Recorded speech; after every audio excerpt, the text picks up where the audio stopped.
Now, one of these is a microphone. Yeah, it's not just for the sake of recording. So everybody can hear us okay back there?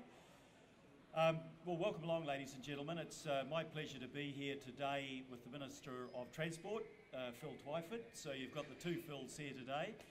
And to be able to announce to you today, together, the new Auckland Transport Alignment Project, but also separately to give each of you from the media an indication of how we are expending the money that will be raised through the regional fuel tax, because there's a lot of curiosity about how we're going to expend that money, what parts of Auckland benefit, what modes of transport benefit. But the two are actually very closely aligned. It's our pleasure today to announce, I think, the biggest ever transport package for Auckland, totalling $28 billion funded, as against $21 billion funded for the ATAP that we announced last year. And I really welcome that package because as this city has grown by 45,000 people a year, we have not for years been investing in our transport infrastructure. And if anybody wonders why our roads are becoming more congested, it is because we have not matched the growth of our city with the growth of investment in the infrastructure needed to service it. And that's pretty fundamental. I welcome the fact that this becomes possible because of a regional fuel tax that raises directly $1.5 billion over the decade, but is actually leveraged to allow us to expend $4.3 billion extra on our transport infrastructure over the next 10 years. And that is possible at a cost of 10 cents a litre plus GST. It would not have been possible if I'd said to the Auckland ratepayers, you're paying another 13% in rate increases this year. I don't think that would have got political acceptance. Equally, it's not acceptable to say, we'll do nothing, will our problems get worse? We have congestion, we are facing gridlock, it is costing us huge frustration, and it's costing the country, not just Auckland, the country, $1 to $2 billion a year. And I'm very pleased that Aucklanders have accepted that with the Colmar-Brunton poll showing that 52% support a regional fuel tax with 43% opposed. So we've got the money. Is it enough? It's never enough, but it takes us a huge step in the right direction. Secondly, I welcome this package because I believe it is a balanced package. It does not ignore the immediate needs of population growth and the fact that our roads are choked. So it allows for investment in areas like Mill Road, which I know well, Minister, because I used to live on it, and I go across it each day. It allows for Penlink, it allows for traffic corridor improvements, such as Lake Road, Matakana Link Road, for those of you that come from the north, and areas like Lincoln Road. But it is also totally transformational in understanding that no global city can cope with the increase in population number by simply building more roads. We've got to do much, much more than that. And this package is transformational in heavy rail with a third main trunk line that will allow an express route from the south into the city. I travelled on that line yesterday, and at 6:30 in the morning, those carriages were full in peak hour. It allows for electrification to Pukekohe. It allows for new electric trains. It provides hugely for our buses. New busways. It allows us to bring forward stages 2, 3 and 4 of the Eastern Busway from Panmure to Botany. That's really important. It allows for new bus lanes so that buses aren't clogged in the same traffic that's holding everybody else up. It allows for new bus infrastructure to get in and out of the city centre. It allows for ferry development, a new ferry terminal in town to allow those folk coming from all over the city to more easily get into the city. It allows for a new mass transit system, which is light rail, which will ultimately cover the whole of the city, but of course it has to be done in stages. It allows, in addition to those things, it allows for greater road safety. And all I'll say about road safety is if you look at the figures for the last 5 years and see the 70% increase in death and serious injuries on the roads in Auckland, you know that we have to do something about that, and that includes infrastructure. So what we've got, one other thing I should mention, and that is the walkway and cycleway that allows for more environmentally friendly and healthier ways of getting around the city. And I personally, Minister, am looking forward to that sky path that will connect the North Shore and Auckland for the first time, and that will then allow for the sea path to take it through to Takapuna. We'll see us finish Glen Innes to Tamaki Drive. Those things are all transformational. They'll make a real difference. So thank you, Minister, for the hard work that your officials and our officials have put in to reaching this position. All parts of Auckland will benefit from this package. All modes of transport will benefit. It will deal with the immediate and it will transform for the future. And I think that demonstrates that this is a project that is headed in the right direction and will make a real difference for our city. I'd now like to introduce somebody who needs no introduction, Phil Twyford, Minister of Transport. Thank you, Phil. Thank you, Your Worship, Phil. It's always good speaking after Phil because there's not much left to say. But look, everybody knows that this city is slowly grinding to a halt. We've had years of drift and tinkering and underinvestment, and the consequence of that is that the city is losing $1.3 billion every year in lost productivity because of gridlock. We have to do things differently, and this plan today is a signal that this is a government of change and we are going to do things differently.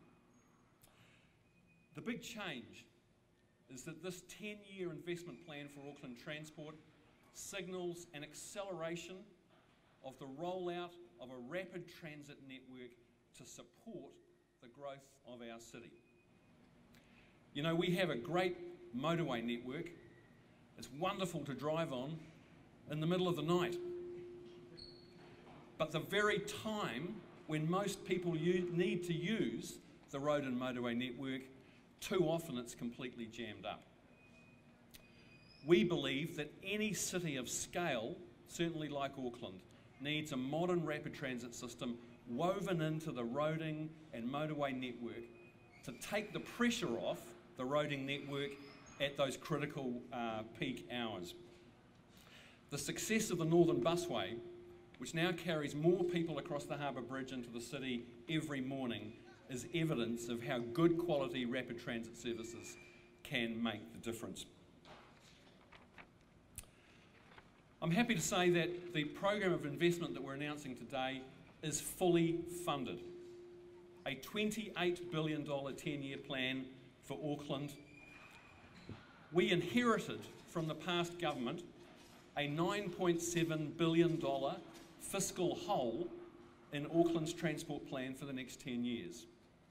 It was widely reported at the time as a $5.9 billion hole, but all of the calculations and the modelling had failed to inflation-proof that program of spending for the 10-year period.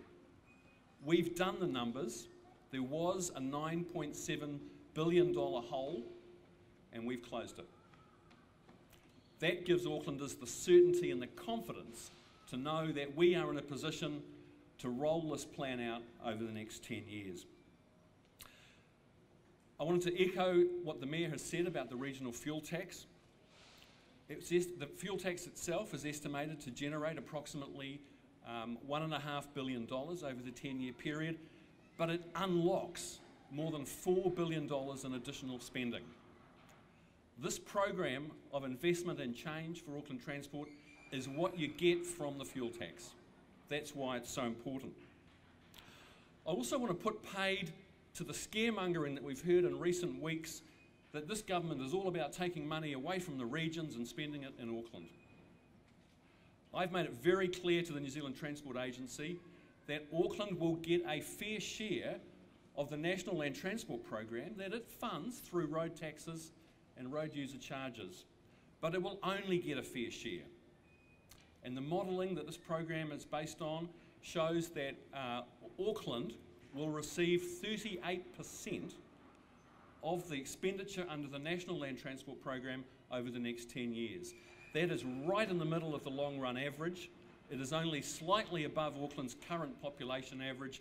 It's a long way below the projected population growth and a long way below GDP share. So that's an important point. I want to make two final points. This program is designed to support and begin to lead growth instead of following it. The investments that we're making under this transport plan will support, through the rapid transit network, an extra 124,000 homes in the rapid transit networks, corridors, and 30,000 homes and greenfield developments through the provision of strategic roads, arterials, connectors and local roads that are supporting and enabling greenfields housing growth. Finally, on safety. Safety is the #1 priority of our government's transport policy. Lack of investment and lack of investment in the right things has seen the number of serious injuries and deaths in the last 5 years rise by 50%, way beyond the growth in population in Auckland and way beyond vehicle numbers. Under our plan, $900 million will be invested directly in safety improvements, and that should result in a forecast drop of 60% in the number of deaths and injuries over 10 years. That investments will be focused on 10 to 12 of the most high-risk intersections, 200 kilometres of the most high-risk roads in the city. It will involve investment in upgrading rail crossings, rural road safety and speed management across 10% of the network. So folks, something has to change in Auckland. We cannot allow the city to grind to a halt. We are committed to a step change, not only in the level of investment, but also in the way that we invest. This program will be an important step towards giving our city a world-class transport system and a genuine congestion-free alternative. Thank you. And the Mayor and I are happy to take questions.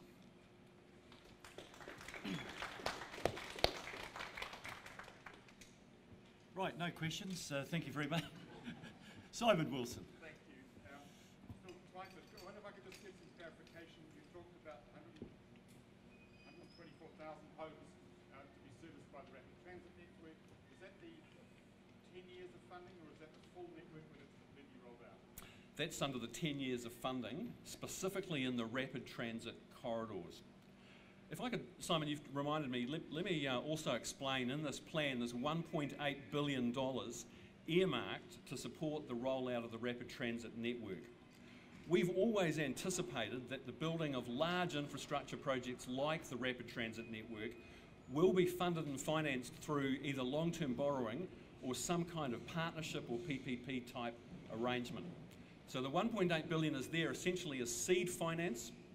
The plan prioritises the building of the City to Mangere light rail line, but also canvasses the possibility of building the Northwestern light rail line as a matter of priority. We are also looking at extending and building out the Northern Busway, which has been so successful. The plan includes the Panmure to Botany Busway. It includes a prioritised State Highway 20B link between the airport and Puanui rail station on the heavy rail network, and urgently putting in place a bus priority link between the Puanui rail station and the airport, which we intend to develop as soon as we can into rapid transit, which would then be the first leg in a rapid transit line going up into the southeast to Botany and up into that southeast.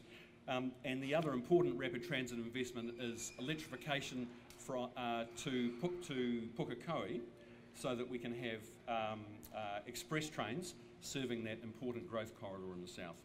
The documentation that you've given us contains a number of maps showing the development of that rapid transit. Do we take it that it is now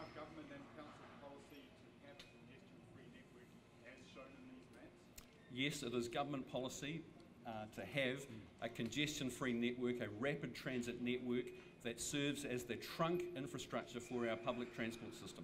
And how long do you think it will take for the total, for the whole thing to be rolled out? Or will it never end? Well, if you look at cities around the world, you know, all over the world, cities are retrofitting car-dependent urban areas with modern rapid transit systems. In Australia alone, there are light rail systems currently being built in the Gold Coast, in Canberra, in Newcastle, in Sydney and in Melbourne. Dozens and dozens of cities around the world are doing this because they recognise that cities of any scale cannot be either livable or economically prosperous without modern rapid transit systems. What we're announcing today is a determination to expand the rapid transit network now and over the next 10 years. We've put in place a number of announcements in this plan, but believe me, it will continue. Minister, how many people are currently using public transport in Auckland at the moment? And in the future, once this plan is put in place, how many do you envisage will be using public transport? Ryan, I haven't got those numbers at my fingertips, but I'm happy to get them and answer that question immediately after this press conference. What we have seen in the last few years are huge increases in public transport patronage, but the Mayor may be able to answer that. From memory, and it is from memory, we do about 60 million passenger trips by bus. I'm looking over at Auckland Transport, and at 20 million, we hit the 20 million mark on heavy rail. We would hope that we'd see those double over a reasonable period of time. Every person that we get on a train, every person we get on a bus is one less car on the road. And congestion itself is going to push that. As you sit on the northern motorway and you watch the buses flow freely down the busway, the message goes very quickly to you that, hey, the better way for me to get into town is by bus. And that's why more than half of those travelling from the North Shore into the CBD are now coming by bus. Now, when we put that busway in, planned it back in 2007, people said the North Shore are middle class, they will never travel by bus. We have demonstrated that if you provide convenient and accessible public transport, people will use it. They'll use it whether they're middle class or whether they are lower income. And we are confident that we will achieve that transformation of numbers. But will it take time? Yes, it will. And will it take time to get, we had a big increase, 13% increase of people on cycles, on bikes last month. As you complete the networks, as you make it convenient and safe for people to travel by alternative modes of transport, then they will use it. That regional fuel tax, though, that will force people out of their cars and into public transport. It will encourage people because it has some relationship to demand management. Whereas previously we paid for every bit of transport infrastructure out of your rates. So Mr. and Mrs. Smith, who are 75 and 76 and hardly ever use the transport system, were paying the same amount as Sky City in real terms, in terms of how they were funding the interim transport levy. That clearly was inequitable, one, but two, it was counterproductive because it never provided the encouragement to people to think about a mode shift. Ultimately, we will look at congestion pricing. That's still a couple of years off yet, but that has been demonstrated internationally to have an even bigger impact in terms of demand management of transport flows. How did you get here today? I got here today in an electric car. So I caused much less pollution than you did getting here. I came by car. Any other questions? Sorry, Leo, can we just keep to the media first? Right. A question about Simon. the north-west link, which you've mentioned a couple of times. Can you equivocate about that? So the Northwest Rapid Transit Link is the second priority in the rollout of the rapid transit system after the city to Mangere. And the plan that we've released today canvasses the possibility that we could accelerate that depending on the kind of funding and financing arrangements that are put in place. So it could be done sooner rather than later. The other possibility is that it's done in a staged way and rapid transit bus is still a possibility. So that's still to be worked through. When you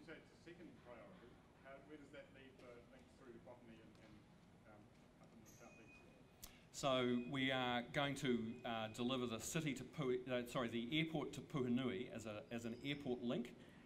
That's intended to be a rapid transit link. We're hoping to do that within the next 2 to 3 years. The Panmure to Botany busway is going to happen as a matter of priority in this 10-year period, as well as improvements to the Northern busway and extension of electrification on the heavy rail line to Pukekohe. You're saying they're all part of the first priority? They're all part of the first 10 years. Yep. You've said that there's $1.8 billion in seed funding for light rail. What's the total cost of light rail? So if you look at both the city to Mangere and city to the northwest, those two projects together come to about $6 billion. But it's never been our intention to pay for them in cash up front.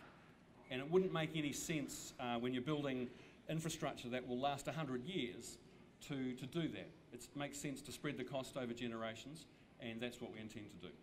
So by way of special purpose vehicle infrastructure bonds, is that what you're looking at?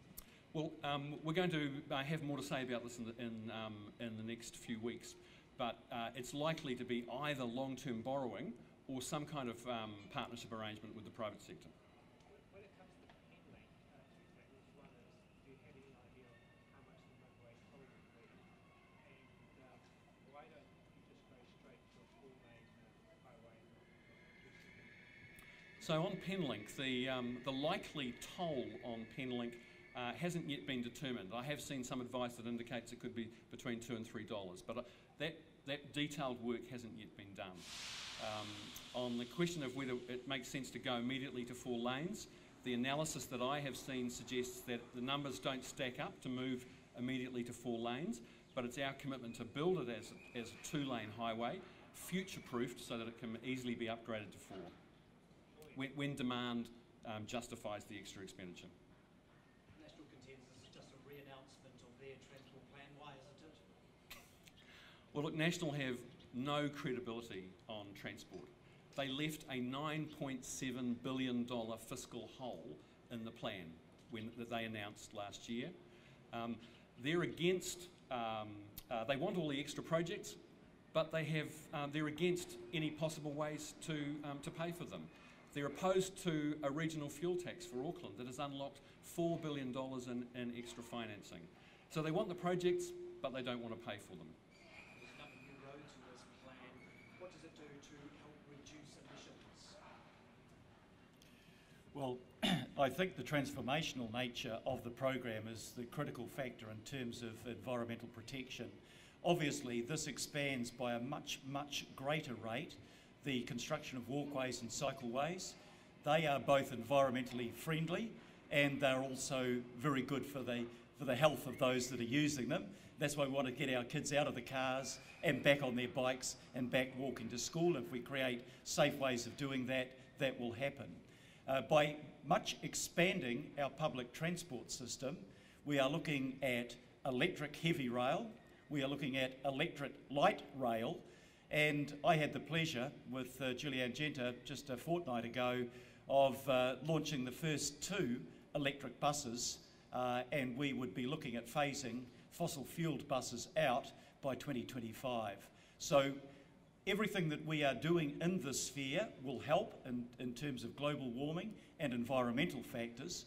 And of course, in creating the major arterial routes for public transport and intensifying housing along those routes, you are also going to change the level of carbon consumption by our population because people will be living differently. So all of those things will help to achieve those outcomes. Skypath is on the list, and so is Seapath all the way to the Takapuna. That's a project that's been delayed and delayed. How confident are you it will be completed in the next 10 years? I'm very confident that if Auckland Transport prioritises Skypath and Seapath in their regional land transport plan, then it will be funded. Central government wants to see it funded, and I fully expect that within the $900 million that this plan earmarks for walking and cycling and projects initiated by local boards, that there is plenty of opportunity to see both Seapath and Skypath both funded and built in short order. And I'm really confident because the government promised it. And I think it's fantastic. You know, is there anyone here that doesn't think it'll be a huge step forward for people on the shore to be able to walk and cycle into town? There's a huge demand for it. It'll be popular from a tourist perspective. It'll be really popular from a commuter perspective.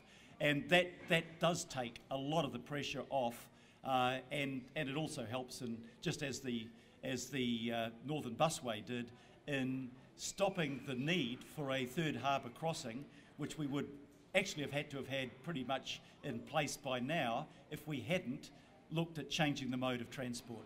You're proposing a lower cost east-west link. Can you tell us what that lower cost is? We've allowed for $800 million in the plan for a higher value, lower cost east-west link, and the Transport Agency are currently working on what that solution would look like. Actually, East Auckland's one of the great beneficiaries of this ATAP announcement, and so they should be, because that is the part of the city that is least well served by public transport.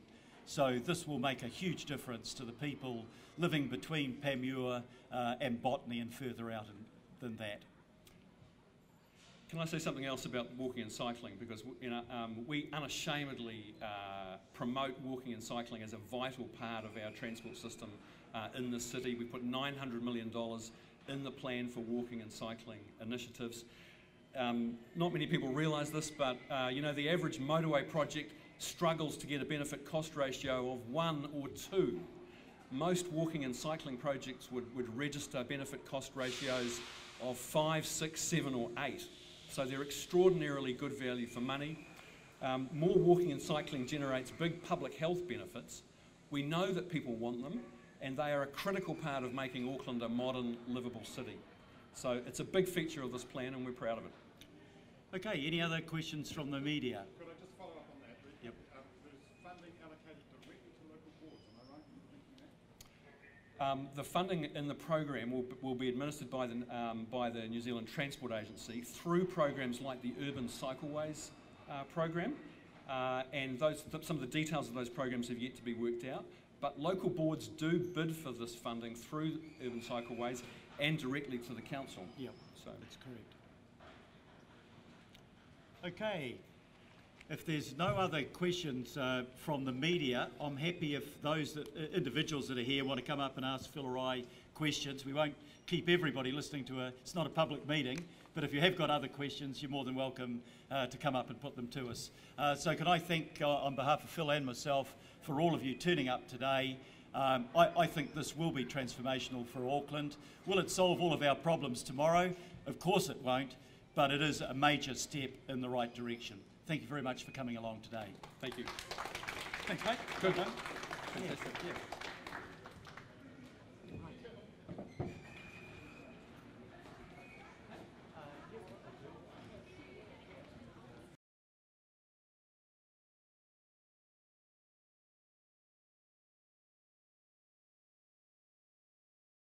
For disturbing stream beds and discharging sediment, trees and forestry